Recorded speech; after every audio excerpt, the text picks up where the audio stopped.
नमस्ते बच्चों, एक बार फिर से आपका स्वागत है हिंदी ऑनलाइन क्लासेस में। जैसा कि आप जानते हैं, हम हिंदी में स्टैंडर्ड 2 में पार्ट 1 से 4 तक पढ़ चुके हैं। पार्ट 1 और 2 पढ़ने के बाद हमने पार्ट दोनों का रिवीजन किया था। इसके बाद हमने पार्ट 3 और 4 दोनों पढ़ा और आज के इस सेशन में हम पार्ट 3 का अब रिवीजन करेंगे। चलिए बच्चों, सबसे पहले पाठ में हमने क्या पढ़ा था, पाठ की कहानी क्या थी, यह जान लेते हैं। आज हम पढ़ेंगे पार्ट 3, आनंदी का इंद्रधनुष। बच्चों, आप जैसा कि जानते हैं, यह कहानी है आनंदी नाम की एक बच्ची की, जो अपने बगीचे में इंद्रधनुष के रंगों को भरना चाहती थी। आनंदी गहरी नींद में इंद्रधनुष का सपना देख रही थी। उसकी नींद खुली तो उसने खिड़की के बाहर देखा, नीले आसमान में एक बड़ा और चमकदार इंद्रधनुष था। आनंदी अपनी प्यारी बिल्ली मिली के साथ भागकर बगीचे में गई। आज वह अपने बगीचे के फूलों में इंद्रधनुष के रंगों को भरना चाहती थी।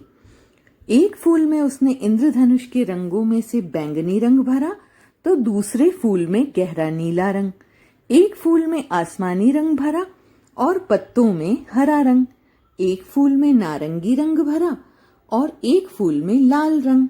लेकिन पीले रंग को उसने वहीं रहने दिया ताकि सूरज चमकदार और खुश दिखाई दे।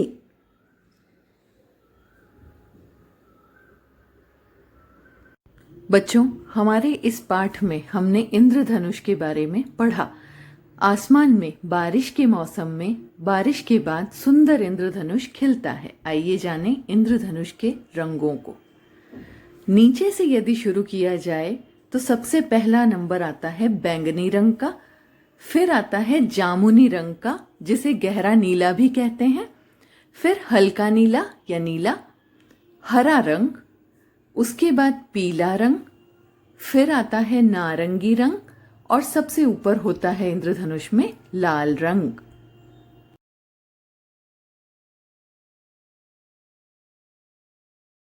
आइए बच्चों, पढ़ते हैं इस पाठ में आए हुए कुछ नए शब्द।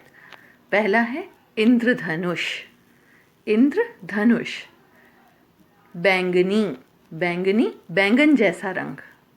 नारंगी, ऑरेंज जैसा रंग, ऑरेंज यानी संतरा, उसे नारंगी रंग कहते हैं। गायब, दिखाई न देना। अभ्यास कार्यों में पहला प्रश्न है, निर्देश के अनुसार उत्तर लिखें। यह वर्णमाला पर आधारित प्रश्न है। क के बाद आता है, क के बाद वर्णमाला में ख आता है। र के पहले आता है, वर्णमाला में र के पहले य आता है। य र ल व, है ना। अगला है च के बाद आता है। च के बाद आता है बच्चों छ, छ से छतरी, तो यहां पर हम छ से छतरी लिखेंगे। प के पहले आता है, प के पहले क्या आता है बच्चों? न आता है। और न के बाद आता है, न के बाद क्या आता है? प।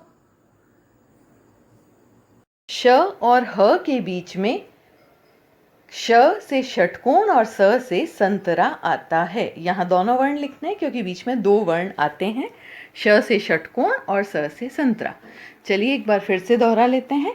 क के बाद आता है ख, र के पहले आता है य, च के बाद आता है छ, प के पहले आता है न के बाद आता है प।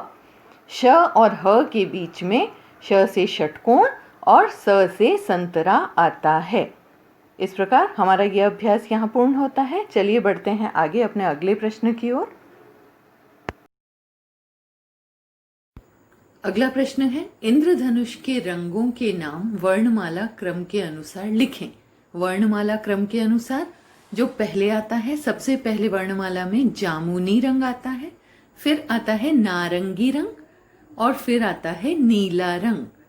न के बाद आता है वर्णमाला में प, तो पीला रंग। पीला रंग के बाद वर्णमाला में ब, बैंगनी रंग। बैंगनी के बाद लाल और अंत में आएगा बच्चों हरा रंग। ये वर्णमाला में क्रमानुसार हैं। अगला प्रश्न है, रंगों पर आधारित निम्न चीजों के नाम लिखिए। हरे रंग की 2 सब्जियां। आप अपनी पसंद से लिख सकते हैं। यहाँ पर हरे रंग की 2 सब्जियां कौन सी होती हैं? पहली सब्जी है पालक, दूसरा धनिया। आप कोई भी और लिख सकते हैं। अंदर से सफेद 2 सब्जियां जो काटने पर अंदर से सफेद रंग की होती हैं, भिंडी और आलू काटने पर सफेद होते हैं। लाल रंग के 2 फल, सेब, अनार। आप और भी लिख सकते हैं, स्ट्रॉबेरी या जो भी आपको लाल रंग का फल। हरे और काले रंग का फल, हरे और काले रंग के अंगूर होते हैं और तरबूज भी बाहर से हरा और अंदर से काले बीज वाला होता है। काले रंग के 2 पक्षी, कोयल और कौआ, ये दोनों काले रंग के होते हैं। इस प्रकार यह हमारा अभ्यास यहाँ पर पूरा होता है बच्चों। अगला है, सही उत्तर पर सही का निशान लगाएं। आनंदी बाग में किसके साथ गई थी? 3 विकल्प हैं, माँ के साथ, मिली के साथ, दोस्तों के साथ। सही उत्तर है बच्चों मिली। आनंदी की बिल्ली का नाम मिली था, तो यहाँ पर हम टिक लगाएंगे। सही उत्तर है हमारा मिली के साथ, इसलिए मिली पर हम टिक लगाएंगे। कहाँ लगाएंगे? मिली पर टिक लगाएंगे। अगला है, आनंदी ने पत्तों में कौन सा रंग लगाया? बच्चों, पत्ते हरे रंग के होते हैं, तो आनंदी ने भी हरा रंग ही लगाया था। विकल्प है 3, हरा, लाल, गुलाबी। हरा पर हम टिक करेंगे। अभ्यास हमारा यहाँ समाप्त हुआ। तो बच्चों, आज के इस सेशन में हमने पार्ट 3 आनंदी का इंद्रधनुष का फिर से रिवीजन किया है। पाठ भी पढ़ा है, पाठ की कहानी पढ़ी है, इंद्रधनुष के रंग कौन कौन से होते हैं यह जाना, पाठ के कठिन शब्द पढ़े और अंत में पाठ से संबंधित हमने प्रैक्टिस वर्क किया, अभ्यास कार्य किया। अब आपको घर पर इसकी प्रैक्टिस करनी है और वर्कशीट भी सॉल्व करनी है। चलिए बच्चों, आगे फिर मिलेंगे। तब तक के लिए पढ़ते रहिए, घर पर रहिए। धन्यवाद।